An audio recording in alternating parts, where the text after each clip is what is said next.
नौगाम के एक पुलिस थाने में यानी कि कश्मीर के एक पुलिस थाने में ब्लास्ट हो गया। नौगांव से आप लोगों को कुछ याद आया? ये पहली घटना है जहां पे कश्मीर का आतंक डायरेक्ट कश्मीर से चल के northern part of the country में आया है।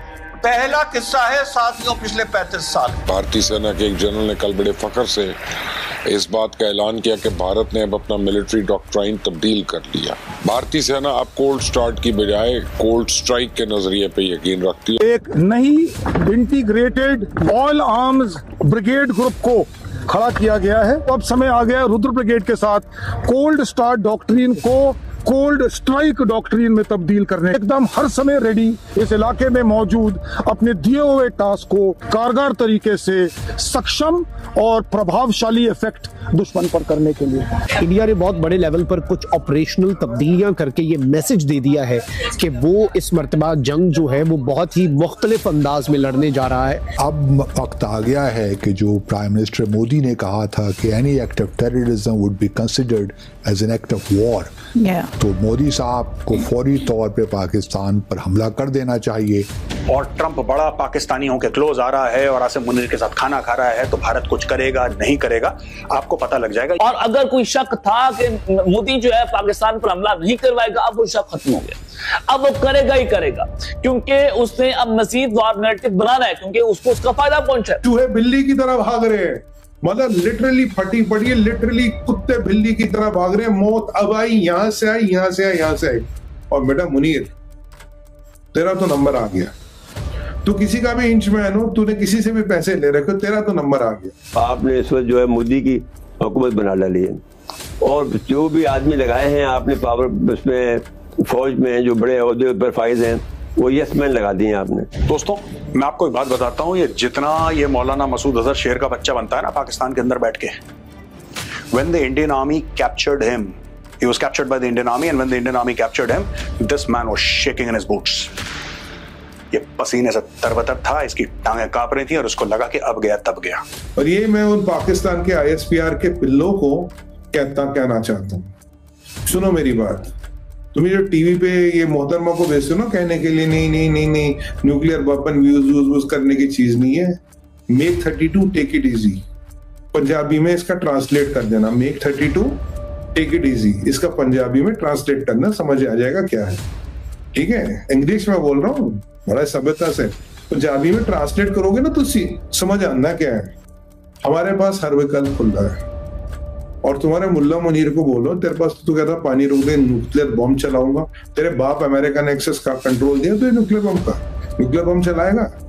अबे 2 टके के जहादी, तू क्या करेगा? अबे अब भी निकल जा पाकिस्तान से। पाकिस्तान में जो पैनिक है, अब मुल्ला मुनीर भाग जाए या उसका कोई काम तमाम कर दे। भारत का एक जनरल है, उसने आज एक स्टेटमेंट दी है और उसने कहा है कि भाई हमारी रुद्रा ब्रिगेड जो है, अब इंडिया कोल्ड स्टार्ट का डॉक्ट्रिन जो है उसे कोल्ड स्ट्राइक के डॉक्ट्रिन में बदल रहा है। यानी हमारी जो जंग के अंदर तैयारी है और जो जंग के अंदर फौज का जवाब होगा, इंडिया ने बहुत बड़े लेवल पर कुछ ऑपरेशनल तब्दीलियां करके ये मैसेज दे दिया है कि वो इस मर्तबा जंग जो है वो बहुत ही मुख्तलिफ अंदाज में लड़ने जा रहा है। और जंग जो है उसका जो दायरा होगा, जंग का जो तरीक़ाकार होगा वो भी मुख्तलिफ होगा। और ऑब्वियसली आप यही देख लें कि नेवी का बिल्डअप है, फिर एयरफोर्स का बिल्डअप है, सरक्रीक पर नज़र है, LOC के करीब बंकर्स बनाए जा रहे हैं। और अब नाज़रीन इकराम, सीनियर मिलिट्री कमांडर जो है उसने एक एक्सरसाइज जो हो रही है उस पर खड़े होकर ये बात कही है कि अब हम कोल्ड स्टार्ट का जो डॉक्ट्रिन है उसे बदल के कोल्ड स्ट्राइक जो है उसके डॉक्ट्रिन में कन्वर्ट कर रहे हैं। तो इस चीज़ को भी अगर हम एनालाइज करें, इस चीज़ को भी अगर हम समझें, तो बहुत कुछ हमारे सामने क्लियर हो जाता है। एक तो ये हो गया पार्ट। अब जरा आगे बढ़ते हैं। अच्छा, एक तरफ ये डेवलपमेंट्स हैं तो वहीं दूसरी जानिब कुछ और बड़ी अपडेट्स भी भारत से हमें रिसीव हो रही हैं। और आपको मालूम है नाज़रीन इकराम कि इससे पहले नई दिल्ली जो है भारत का दारुल हुकूमत, उसके एयरपोर्ट्स के ऊपर GPS जैमिंग और GPS जो स्पूफिंग है उसके कुछ इंसिडेंट्स पेश आते। और ये जो GPS जैमिंग और GPS स्पूफिंग के इंसिडेंट्स हैं, इसकी वजह से इनकी दर्जनों के हिसाब से फ़्लाइट्स जो है वो डिले होती है। और अब भारत जो है उसने बाज़ाब्ता तौर पर मुंबई के ऊपर भी एक नोटम जारी कर दिया है और एक वार्निंग जारी की है कि एयरक्राफ्ट जो है जीपीएस इंटरफेरेंस और सिग्नल्स का जो लॉस है वो रिपोर्ट किया जा रहा है।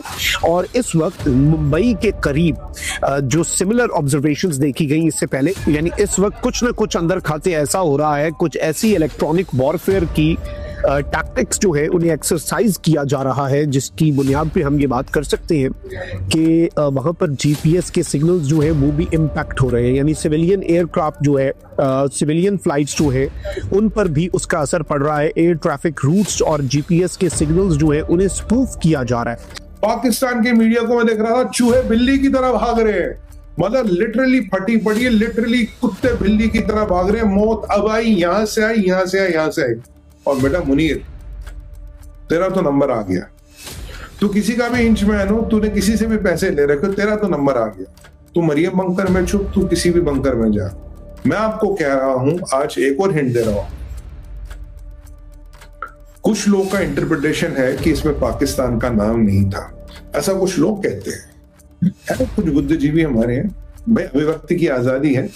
मैं आपको कह रहा हूं, पाकिस्तान का नाम डालने की जरूरत ही नहीं है, हमारी स्टेटेड पॉलिसी है। और मैं बार बार गवर्नमेंट ऑफ इंडिया को एक चीज याद दिलाना चाहता हूं, हमारा अगेंस्ट, हमारा नेशनल सिक्योरिटी डॉक्ट्रिन कहता है अगर हमारे अगेंस्ट केमिकल वेपन्स किसी ने यूज किए, we can even do a nuclear strike against them. We have the right to retaliate with a nuclear weapon. आप जानते हो आईसिस खुरासान ने केमिकल वेपन राइजिन का यूज करना चाहा हमारे अगेंस्ट, और खुरासान और लश्कर तैयबा का टाइप कराया था मुल्ला मुनीर ने, कराया था नहीं कराया था ये भी आप जानते हैं। लश्कर तैयबा और खुरासान, ये वो कौन सी जगह नाम मेरी बोल रही है पाकिस्तान में जहां इनके कैंप में लगे, नेम स्लिप मैंने, और पूरा आईएसआई के कंट्रोल में है। ये सराइकी है, कहाँ है वो Saraiki belt, I'm skipping the name, I can't, this just skipped my mind। वहां इनके कैंप चल रहे, आईएसआई चला रहा है, आईएसआई इनको खाद पानी दे रहा। अफगानियों ने भी कहा कि खुरासान को पूरा सपोर्ट, अफगानिस्तान ने कहा कि खुरासान को पूरा सपोर्ट आईएसआई दे रहा, पाकिस्तान दे रहा है। अब हम नहीं कह रहा, मैं नहीं कह रहा, ये आपके मुसलमान बिरादरीन अफगानी भी कह रहे कि तुम खुरासान को सपोर्ट दे रहे हो। वही खुरासान तुम्हारे कहने पे हमारे अगेंस्ट केमिकल अटैक कर रहा था, और as per our nuclear strategy document we have every option open. जो मुख्य चीज हर जगह देखने को मिल रही है वो ये मिल रही है कि जो दिल्ली से 350 केजी अमोनियम नाइट्रेट बरामद हुआ था, जो इन्वेस्टिगेशन के लिए श्रीनगर ले जाया गया था, वो रखा हुआ था और उसमें ब्लास्ट हो गया किसी मिसहैंडलिंग की वजह से, जिस वजह से ये घटना हुई है।